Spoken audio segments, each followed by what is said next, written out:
السلام علیکم دوستو، ویڈیو دیکھنے سے پہلے ہمارے اس چینل کو سبسکرائب کر لیں اور نیچے موجود بیل آئیکن کو ضرور کلک کر لیں تاکہ ہماری ویڈیوز باقاعدگی سے آپ کے پاس پہنچتی رہیں۔ شہنشاہ اندلس اپنی فوج لے کر اس خوفناک لشکر کو تباہ و برباد کرنے کے لیے جا رہے ہیں۔ شہنشاہ ریڈرک نے کہا ہے کہ ہر وہ آدمی جو تیر اندازی، تیغ زنی اور نیزہ بازی کر سکتا ہے فوج میں شامل ہو جائے۔ ہر اس آدمی کو جو فوج میں شامل ہوگا تنخواہ ملے گی اور ڈاکوں کے اس لشکر سے چھینے ہوئے خزانے سے حصہ ملے گا۔ سب سے بڑا فائدہ یہ ہوگا کہ تمہاری جانیں، تمہارے گھر، تمہارے مال اور تمہاری لڑکیاں محفوظ ہو جائیں گی۔ لوگوں تیار ہو جاؤ، ہتھیار اور گھوڑے سنبھالو اور اپنی عزتیں اور اپنے مال و متاع کو لٹنے سے بچاؤ۔ اگر نہیں تو آج ہی اپنے بال بچوں کو ساتھ لے کر جنگلوں میں بھاگ جاؤ اور کمزور جانوروں کی طرح چھپ چھپ کر دن گزارو، اور جب واپس آؤ گے تو تمہیں اپنے مکانوں کے جلے ہوئے کھنڈر ملیں گے۔ جوان اور ادھیڑ عمر آدمی جوش و خروش سے اس غیر ملکی لشکر کے مقابلے کے لیے تیار ہونے لگے۔ انہیں بتایا گیا کہ شہنشاہ ریڈرک فلاں راستے سے پمپلونا سے تولیتا جا رہا ہے اور فوج میں شامل ہونے والے لوگ اس راستے پر شہنشاہ کی فوج کا انتظار کریں۔ کچھ عبادت گاہیں ایسی تھیں جن میں یہ اعلان نہیں ہو رہے تھے۔ یہ یہودیوں کی عبادت گاہیں تھیں۔ ان کی تعداد زیادہ نہیں تھی۔ پہلے ہم بیان کر چکے ہیں کہ اندلس میں یہودی سب سے زیادہ مظلوم تھے۔ صنعت و حرفت اور تجارت یہودیوں کے قبضے میں تھی، لیکن روپیہ پیسہ ان کے قبضے میں نہیں تھا۔ ان سے اتنے زیادہ ٹیکس اور دیگر محصولات وصول کیے جاتے تھے کہ ان کے پاس صرف پیٹ بھرنے کے لیے چند ٹکے رہ جاتے تھے۔ یہودیوں کو اچھوتوں جیسی حیثیت حاصل تھی۔ جب اندلس کا تخت و تاج وٹیزا کو ملا تو اس نے یہودیوں کو عیسائیوں کے برابر درجہ دے کر ٹیکس کم کر دیے۔ اس نے یہ ظالمانہ سلسلہ بھی حکمن بند کر دیا کہ یہودیوں کی خوبصورت لڑکیوں کو جبرن پکڑ کر گرجوں کے حوالے کر دیا جاتا تھا۔ صرف یہودیوں کا ہی نہیں، وٹیزا نے عوام کا بھی معیار زندگی بلند کر دیا تھا۔ یہی حکمت عملی اور انسان دوستی وٹیزا کے زوال کا باعث بنی۔ ریڈرک نے اس کے خلاف بغاوت کرا دی اور خود بادشاہ بن بیٹھا۔ اس نے اندلس کا تاج اپنے سر پر رکھتے ہی وٹیزا کو قتل کرا دیا۔ اب جب گرجوں میں، شہروں کے چوکوں میں، بستی بستی، قریہ قریہ اعلان ہو رہے تھے کہ غیر ملکی حملہ آوروں کو تباہ و برباد کرنے کے لیے لوگ فوج میں شامل ہو جائیں، یہودیوں کی عبادت گاہوں میں کچھ اور خسر پسر ہو رہی تھی۔ ایک روز یہودیوں کے 5-6 لیڈر ایک عبادت گاہ میں اس مسئلے پر غور کرنے کے لیے اکٹھے ہوئے کہ یہودیوں کو کس طرح فوج میں شامل ہونے سے روکا جائے۔ وہ کسی قیمت پر ریڈرک کا ساتھ دینے پر آمادہ نہیں ہونا چاہتے تھے۔ ریڈرک کی فوج میں شامل نہ ہونا ہی ایک مسئلہ نہیں، یہودیوں کے ایک مذہبی پیشوا نے کہا۔ غور اس مسئلے پر کریں کہ ریڈرک کو ہم نقصان کس طرح پہنچا سکتے ہیں۔ فوج میں پہلے سے یہودی موجود ہیں، دوسرے مذہبی پیشوا نے کہا۔ انہیں فوج سے نکالا کس طرح جائے، اس پر غور کریں۔ میں کچھ اور سوچ رہا ہوں، ایک اور بولا۔ ان یہودیوں کو فوج میں ہی رہنے دیا جائے اور انہیں ریڈرک کی فوج کے خلاف استعمال کیا جائے۔ کیا یہ معلوم ہو گیا ہے کہ حملہ آور کون ہے؟ ان مذہبی پیشواؤں میں سے کسی نے پوچھا۔ یہ کسی کو معلوم نہیں، ایک نے جواب دیا۔ اگر یہ معلوم ہو جائے تو ان سے مل کر ایک بڑی اچھی سازش تیار کر سکتا ہوں، حملہ آور کے متعلق پوچھنے والے نے کہا۔ یہودیوں کا ذہن شروع سے ہی سازش پسند رہا ہے۔ زمین کے نیچے سے وار کرنا ان کا ایسا کمال ہے جو کسی اور قوم کو حاصل نہیں ہوا۔ ان مذہبی پیشواؤں نے، جنہیں ربی کہا جاتا تھا، یہ فیصلہ کر لیا کہ تمام یہودی گھروں میں یہ اطلاع پہنچا دی جائے کہ کوئی یہودی ریڈرک کی فوج میں شامل نہیں ہوگا۔ میرینا ایک ادھیڑ عمر عورت تھی۔ جوانی ڈھل گئی تھی، لیکن اس کے دراز قد اور چہرے کے نقش و نگار میں ابھی جاذبیت اور کشش باقی تھی۔ اس کی آنکھوں کا سحر ابھی بھی دیکھنے والوں کو مسحور کر لیتا تھا۔ وہ کوئی عام سی یا معمولی سی عورت نہیں تھی۔ اس کا شمار شاہی محل کی بیگمات میں ہوتا تھا۔ وہ ریڈرک کی بیوی نہیں، داشتہ تھی، اور یہ واحد داشتہ تھی جو ادھیڑ عمر ہونے کے باوجود ابھی محل میں موجود تھی۔ محل میں جو داشتہ 30 سال کے قریب پہنچ جاتی تھی اسے غائب کر دیا جاتا تھا یا انعام کے طور پر فوج کے کسی اعلیٰ افسر کے حوالے کر دیا جاتا تھا۔ میرینا یہودن تھی۔ یہودیوں کی فطرت کے عین مطابق اس کا ذہن بھی سازشی تھا۔ ایک تو وہ عورت تھی اور عورت بھی حسین و جمیل۔ ان اوصاف اور خصائل کی بدولت اس نے محل میں خاص مقام حاصل کر لیا تھا۔ وہ شاہی حرم کی ملکہ بنی ہوئی تھی۔ اس کی آنکھوں اور زبان میں جادو تھا جس سے ریڈرک بھی نہیں بچ سکا تھا۔ اس زمانے میں اندلس کے دارالحکومت تولیتا میں شاہی محل سے 1.5 میل دور ایک جھیل ہوا کرتی تھی جس کے ارد گرد گھنے درخت تھے اور ایک طرف ایک ٹیکری تھی جو درختوں اور ہری بھری جھاڑیوں سے ڈھکی ہوئی تھی۔ اس جھیل کے قریب کسی مرد کو جانے کی اجازت نہیں تھی کیونکہ اسے شاہی محل کی عورتوں کے لیے مخصوص کر دیا گیا تھا۔ شام کے وقت عورتیں وہاں تیراکی اور ناچنے کودنے کے لیے جایا کرتی تھیں۔ ایک شام جب سورج لبے بام تھا، جھیل پر 25-30 عورتیں جھیل میں کودتی، تیرتی، ایک دوسرے کے پیچھے بھاگتی اور پٹکے لگا رہی تھیں۔ ان میں نوجوان لڑکیاں بھی تھیں اور جوان عورتیں بھی۔ یہ وہاں کا معمول تھا۔ اس معمول کی نگران میرینا ہوا کرتی تھی۔ اس شام بھی میرینا وہاں موجود نگرانی کر رہی تھی۔ جھیل سے کچھ دور درختوں کی اوٹ میں ان عورتوں کی بگیاں کھڑی تھی جن کے کوچوان مرد تھے۔ ان میں سے کسی نے دیکھا کہ ایک آدمی ان حدود کے اندر آ گیا ہے جن کے قریب آنے کی بھی کسی کو اجازت نہیں تھی۔ کوچوان نے اسے اشارے کیے کہ وہ آگے نہ آئے اور پرے چلا جائے، لیکن وہ آگے ہی آگے بڑھ پایا۔ کوچوان اسے روکنے کے لیے اٹھے تو اس نے راستہ بدل لیا، لیکن اس کا رخ جھیل کی طرف تھا۔ اس تک پہنچتے پہنچتے وہ جھیل کے قریب پہنچ چکا تھا۔ کوچوانوں نے اسے دوڑ کر پکڑ لیا۔ اس نے اپنے منہ اور سر پر چادر لپیٹی ہوئی تھی، صرف آنکھیں ننگی تھی۔ اس نے لمبا چوغا پہن رکھا تھا جو پاؤں تک چلا گیا تھا، یہ بوری کا بنا ہوا تھا۔ اسے کوچوانوں نے پکڑا تو اس نے چیخنا اور چلانا شروع کر دیا۔ جھیل میں تیرتی ہوئی اور اچھل کود کرتی ہوئی عورتوں نے ایسی چیخیں سنی جو کسی جانور کی تکلیف کے وقت آوازوں سے ملتی جلتی تھی۔ عورتوں نے ان چیخوں کو نظر انداز کر دیا۔ صرف میرینا کی توجہ اس طرف رہی کیونکہ اسے کچھ آدمیوں کی آوازیں بھی سنائی دے رہی تھیں۔ وہ ان عورتوں کی نگران تھی۔ اس نے کپڑے پہنے اور اس طرف چلی جدھر سے آوازیں سنائی دے رہی تھیں۔ اس نے دیکھا کہ کوچوان پاگل سے ایک آدمی کو گھسیٹ اور دھکیل رہے ہیں اور وہ عجیب طرح سے چیخ رہا ہے۔ وہ کوئی پاگل ہی ہو سکتا تھا جو اس ممنوعہ علاقے میں آ گیا تھا۔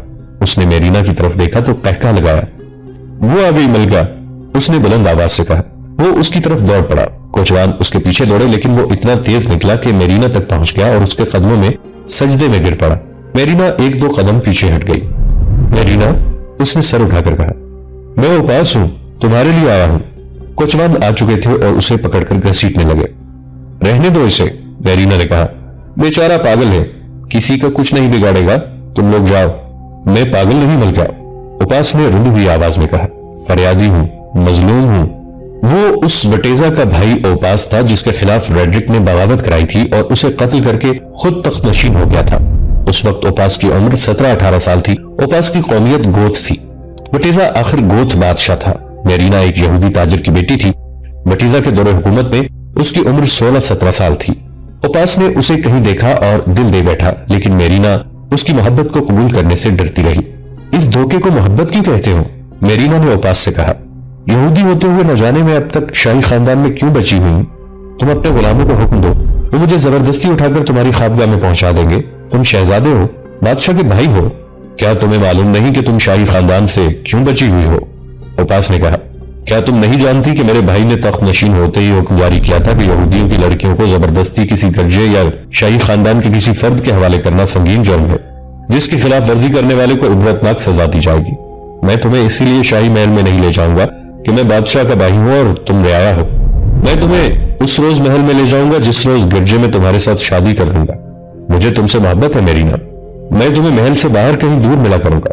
میرینا کے دل میں بھی اوپاس کی محبت پیدا ہو گئی تھی۔ اس کے بعد وہ محل سے باہر کہیں ملتے ملاتے رہے۔ ایک روز اوپاس کے بھائی وٹیزا کو ان کی ملاقاتوں کا پتہ چل گیا۔ کیا تمہارے دل سے یہ احساس نکل گیا ہے کہ تم شاہی خاندان کے فرد ہو؟ وٹیزا نے اوپاس سے جواب طلبی کی۔ یہ لڑکی کون ہے جسے تم عام آدمی کی طرح ملتے ملاتے ہو؟ یہودی ہے، اوپاس نے جواب دیا۔ ہمارا تعلق جسمانی نہیں، میں اس سے جب بھی ملتا ہوں تو میں بادشاہ کا بھائی نہیں ہوتا۔ تم صرف اس لڑکی سے ملو گے جس کے ساتھ ہم تمہاری شادی کریں گے، وٹیزا نے کہا، اور تم جانتے ہو وہ لڑکی کون ہے۔ میں اس لڑکی سے نہیں ملوں گا جس کے ساتھ آپ میری شادی کریں گے، اوپاس نے کہا۔ میں اس یہودی لڑکی کے ساتھ شادی کروں گا، پھر تم اس تخت و تاج سے محروم رہو گے، وٹیزا نے کہا۔ تم شاید بھول گئے ہو کہ میرے بعد اس تخت پر تم نے بیٹھنا ہے۔ تمہاری ملکہ گوت خاندان سے ہوگی اور رعایا میں سے نہیں ہوگی، وہ یہودی نہیں ہوگی۔ میں تخت اور تاج سے دستبردار ہو جاؤں گا، اوپاس نے کہا۔ میرینا سے بے وفائی نہیں کروں گا۔ اپنے بڑے بھائی کے ساتھ اوپاس کی تلخ کلامی ہوئی تھی۔ وٹیزا بڑا بھائی تھا اور بادشاہ بھی۔ اس نے اپنی ان دونوں حیثیتوں میں اوپاس کو حکم دیا کہ وہ میرینا سے نہیں مل سکتا، اگر ملے گا تو اسے قید میں ڈال دیا جائے گا۔ اوپاس نے اس دھمکی کی بھی پرواہ نہ کی اور بھائی کو آخری فیصلہ سنا دیا کہ وہ میرینا سے بے وفائی نہیں کرے گا۔ اوپاس کو 2-4 دنوں بعد میرینا نے ایک ملاقات میں بتایا کہ وٹیزا کے ایک ایلچی نے اس کے باپ کو کہا ہے کہ اپنی بیٹی کو شاہی خاندان کے کسی بھی آدمی سے نہ ملنے دے۔ اس حکم میں یہ بھی شامل تھا کہ میرینا کی شادی جلدی کر دی جائے۔ وٹیزا بادشاہ تھا، وہ اس یہودی لڑکی کو غائب کرا سکتا تھا، لیکن وٹیزا رحم دل بادشاہ اور ہر انسان کو اس کے حقوق دینے کا قائل تھا۔ اس نے اپنی فطرت کے خلاف کوئی کارروائی پسند نہ کی۔ میرینا کو اس کے بعد میں گھر میں بند کر دیا، لیکن اوپاس رات کو اس کے گھر پہنچ جاتا۔ میرینا کی شادی ایک آدمی سے طے کر دی گئی، لیکن اس نے انکار کر دیا۔ وٹیزا نے میرینا پر تو کوئی سختی نہ کی، نہ اس کے باپ کو سرزنش کی۔ اس کی بجائے اس نے اوپاس کو بڑی سخت سزائیں دی، لیکن اوپاس میرینا سے ملنے باز نہ آیا۔ ایک بار اوپاس اور میرینا بھاگ نکلے، لیکن راستے میں ہی پکڑ لیے گئے۔ وٹیزا نے اوپاس پر پہرا کھڑا کر دیا۔ اس کے لیے حکم تھا کہ محل سے باہر نہیں جا سکتا۔ اوپاس اپنے بادشاہ بھائی کے لیے اور میرینا اپنے باپ کے لیے ایک ٹیڑھا مسئلہ بنے رہے۔ ان کی محبت کی داستان تولیتا میں مشہور ہو گئی اور 2 سال گزر گئے۔ ایک روز اچانک شاہی محل میں کھلبلی مچ گئی۔ اطلاع آئی کہ فوج نے بغاوت کر دی ہے اور بغاوت کی قیادت فوج کا کمانڈر ریڈرک کر رہا ہے۔ وٹیزا نے اپنے محافظ دستے کو اور تولیتا میں جو فوج تھی اسے بھی ساتھ لیا اور باغیوں کی سرکوبی کے لیے چلا گیا۔ وہ اس زون میں گیا تھا کہ جاتے ہی باغیوں کا کلا کما کر دے گا، لیکن حالات اس کے خلاف تھے۔ اسے معلوم نہیں تھا کہ اس کے خلاف فوج میں اور گرجوں میں بھی پروپیگنڈا کیا گیا تھا کہ وہ اپنے ملک کا وفادار نہیں اور کسی دوسرے ملک کے بادشاہ کے ساتھ ملک کا سودا کر رہا ہے۔ پہلے بیان کر چکے ہیں کہ وٹیزا انسان دوست بادشاہ تھا اور اس نے یہودیوں کو باعزت زندگی بسر کرنے کا حق دے دیا تھا۔ اس وجہ سے فوج کے افسر، جاگیردار، امراء اور وزراء اس سے ناراض ہو گئے تھے۔ پادری تو اس کے اور ہی زیادہ خلاف ہو گئے تھے۔ پادریوں کو یہودیوں کی خوبصورت لڑکیاں ملا کرتی تھیں۔ وٹیزا نے یہ سلسلہ روک دیا تھا۔ جاگیردار اور مذہبی پیشوا جس کے خلاف ہو جائے اس کا اقتدار میں رہنا محال ہو جاتا ہے۔ وٹیزا کی بادشاہی ایسے ہی حالات کا شکار ہو گئی۔ وہ جو فوج طلیحہ سے لے کر نکلا تھا اسے وہ اپنی وفادار فوج سمجھتا تھا، لیکن باغیوں کے سامنے جا کر یہ فوج دھوکہ دے گئی اور باغیوں سے جا ملی۔ وٹیزا ریڈرک کے ہاتھ لگا اور قتل ہو گیا۔ اس کے خاندان کے کچھ افراد بچ نکلنے میں کامیاب ہو گئے اور سمندر پار سوستا پہنچ گئے، جہاں جولین نے انہیں پناہ دی۔ جولین وٹیزا کا داماد تھا، ورنہ انہیں یہاں بھی پناہ نہ ملتی، کیونکہ جولین اندلس کا باز گزار تھا۔ کم و بیش 20 سال بعد اوپاس اور میرینا ایک دوسرے کو دیکھ رہے تھے۔ میرینا کے کہنے پر کوچوان اپنی اپنی بگیوں کے پاس چلے گئے اور میرینا اوپاس کو وہاں سے ٹیکری کی اوٹ میں لے گئی۔ ان کی ملاقات بہت ہی جذباتی تھی۔ کچھ دیر تو ان کے آنسو ایک دوسرے کو اپنا اپنا حال دل سناتے رہے۔ دونوں کے جسم تو ایک جیسے ہو گئے تھے۔ تمہیں کیسے معلوم ہو گیا کہ میں تولیتا میں موجود ہوں؟ میرینا نے اوپاس سے پوچھا۔ یہ تو کئی سالوں سے مجھے معلوم ہے، اوپاس نے جواب دیا۔ جولین کے آدمی یہاں آتے جاتے رہتے ہیں۔ ان میں سے کسی نے مجھے بتایا کہ جس میرینا کی خاطر تم نے اپنے بھائی کو ناراض کیا اور تخت و تاج سے دستبردار ہو گئے تھے، وہ میرینا ریڈرک کے حرم میں ہے۔ اس کے بعد بھی مجھے تمہارے متعلق پتہ چلتا رہا۔ ہمیں یہاں زیادہ باتیں نہیں کرنی چاہیے میرینا، یہ ہم دونوں کے لیے خطرناک ہے۔ ہاں اوپاس، میرینا نے کہا، ہمیں جلدی ادھر ادھر ہو جانا چاہیے۔ تم تجربہ کار جاسوس معلوم ہوتے ہو کہ تمہیں یہ بھی معلوم ہو گیا ہے کہ میں اس وقت جیل پر ہوں گی۔ میں نہیں، اوپاس نے کہا، مجھے یہاں تجربہ کار جاسوس مل گئے ہیں۔ اپنی قوم کے 2 گوت مل گئے تھے۔ ایک تو انہوں نے یہ بتایا کہ تم ابھی تک محل میں موجود ہو، اور دوسری تیسری شام محل کی عورتوں کے ساتھ جھیل پر آنا تمہارا معمول ہے۔ میں پرسوں سے اس بھیس میں جنگل میں مارا مارا پھر رہا ہوں۔ آج میرے جاسوس نے مجھے بتایا کہ تم عورتوں کے ساتھ جھیل پر جا رہی ہو۔ انتقام کا وقت آ گیا ہے میرینا۔ میں نے ریڈرک سے جو انتقام لینا ہے وہ تم جانتی ہو، اور تم نے بھی تو اس بدتینت سے انتقام لینا ہے۔ اس نے تمہیں نوجوانی میں اپنی باشتہ بنا کر تمہاری زندگی برباد کر دی ہے۔ میں نے تو شادی کر لی تھی، بچے بھی ہیں۔ ہاں اوپاس، میرینا نے آہ بھر کر کہا، میں نے بھی انتقام لینا ہے۔ میں تمہاری نہیں تو کسی اور کی بھی بیوی نہیں بن سکی، ماں نہ بن سکی، اس کی بجائے میں شیطان بن گئی۔ مجھ میں شیطانی خصلتیں پیدا ہو گئیں اور میں نے آدمیوں کو اور حرم کی عورتوں کو انگلیوں پر نچانا شروع کر دیا۔ محل کے لوگ، افسر اور ملازم، امیر اور وزیر مجھے بے تاج ملکہ کہنے لگے۔ بات لمبی ہو رہی ہے میرینا، اوپاس نے کہا۔ تمہاری طرح اس وقت میں بھی جذبات سے مغلوب ہوا جا رہا ہوں۔ دل کہتا ہے کہ 20 سال پہلے کی باتیں کریں، زمانہ 20 سال پیچھے چلا جائے، اور میں تمہیں وہ خواب سناؤں جو تمہاری جدائی مجھے دکھاتی رہی ہے۔ میرینا نے کہا، تمہیں دیکھ کر میرے جذبات بے قابو ہو گئے ہیں۔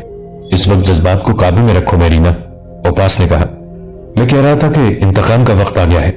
مجھے معلوم ہو چکا ہے کہ تم حملہ آوروں کے ساتھ آئے ہو۔ میرینا نے کہا، یہ کون ہے؟ بربر۔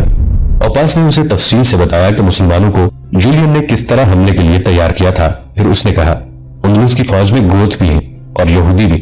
کیا تم یہ کام کر سکتی ہو کہ جب ریڈرک اور مسلمانوں کی فوجیں آمنے سامنے آئیں تو گوت اور یہودی مسلمانوں سے جا ملیں؟ کر سکتی ہوں، میرینا نے کہا۔